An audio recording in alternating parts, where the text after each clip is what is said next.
मित्रों नमस्कार। आपका गीता सत्संग चैनल पर स्वागत है। आज का विषय है बंधन का कारण क्या है। जो नए मित्र हों वो कृपया चैनल को सब्सक्राइब कर दें और वीडियो उपयोगी लगे तो शेयर कमेंट भी करें, अपनी राय भी दें। 14वें अध्याय को हम 12 बिंदुओं में समझते हैं। इससे शीर्षक में दिए गए प्रश्न का उत्तर भी मिल जाएगा।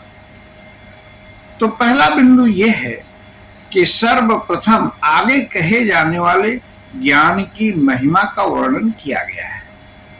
यानी जब यह अध्याय प्रारंभ हुआ तो जो ज्ञान बतलाएंगे भगवान, उसकी महिमा का वर्णन वो पहले ही कर देते हैं। दूसरी बात वो कहते हैं कि सारी सृष्टि दो चीजों के संयोग से उत्पन्न हुई, पहली प्रकृति और दूसरा ब्रह्म। तीसरी बात जो कही गई है वो प्रकृति जड़ और ब्रह्म चेतन। इस प्रकार जड़ और चेतन के संयोग से जग में दृष्टिगत सारी मूर्तियां पैदा हुई। जो तीन गुण हैं वे ही जीवात्मा को बांधते हैं। यानी बंधन का कारण ये त्रिगुण है, सत्वगुण, रजोगुण और तमो। पांचवी बात जो इसमें बतलाई गई है वो सत्व, रज और तम, इन तीनों गुणों की प्रकृति, स्वरूप और उनके द्वारा जीवात्मा के बांधे जाने का प्रकार क्रम से बताया गया है। छठवीं बात कहते हैं आगे के 9वें श्लोक में जीवात्मा को कौन गुण किसमें लगाता है ये बताया गया है। सत्वगुण सुख में, रजोगुण कर्म में और तमोगुण ज्ञान को ढक प्रमाद में लगाता है।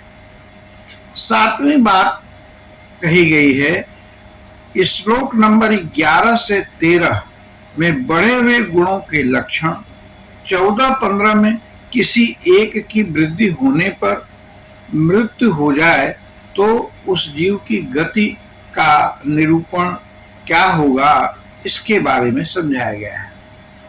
आठवीं बात ज्ञान की उत्पत्ति में सत्व, लोभ की उत्पत्ति में रज और मोह की उत्पत्ति में तमोगुण को हेतु बताया गया है। यहाँ पर 17वां श्लोक समाप्त हो जाता है। 9वीं बात जो बतलाई गई है सत्वगुणी स्वर्ग को जाता है, रजोगुणी मनुष्य लोक में और जो तमोगुण से आवृत रहता है वह कीट या पशु योनि में जाता है। 10वीं बात भगवान बतलाते हैं कि साधक जब इन तीन गुणों के अलावा किसी को कर्ता नहीं देखता और तीनों गुणों से अत्यंत परे सत्व चित्त आनंद स्वरूप मुझ परमेश्वर को तत्व से जानता है, उसी समय वह आत्मज्ञान को प्राप्त हो जाता है। 11वीं बात कहते हैं ऐसा तत्व ज्ञानी तीनों गुणों को उल्लंघन कर जन्म मृत्यु जरा और सभी प्रकार के दुखों से मुक्त हो जाता है और परमानंद की प्राप्ति करता है। 12वीं बात कहते हैं कि त्रिगुणातीत पुरुष के क्या लक्षण हैं। जो तीनों गुणों से अतीत हो जाए ऐसा जो साधक है उसके क्या लक्षण हैं। तो पहला लक्षण है तीनों गुणों और उनके कार्य रूप के प्रवृत्त होने पर न द्वेष करता है न निवृत्त होने पर आकांक्षा ही करता है। दूसरी बात कहते हैं कि साक्षी के सदृश रहता है, गुणों से विचलित नहीं होता, परमात्मा में एक ही भाव से स्थित रहता है और उससे कभी भी विचलित नहीं होता। तीसरी बात द्वंद्वातीत रहता है। चौथी बात सभी आरंभों में कर्तापन का अभाव अर्थात गुणातीत है, ऐसा वह व्यक्ति कहा जाता है। पांचवी बात जो कहते हैं वह ये कि जो अव्यभिचारी भक्त से मुझे भजता है वह इन तीनों गुणों को लांघ कर सच्चिदानंद घन ब्रह्म को प्राप्त होने के योग्य बन जाता है। तो निष्कर्ष ये हुआ कि तीनों गुणों की प्रधानता ही बंधन का कारण है। यह शीर्षक का उत्तर है कि तीनों गुणों की प्रधानता ही बंधन का कारण है।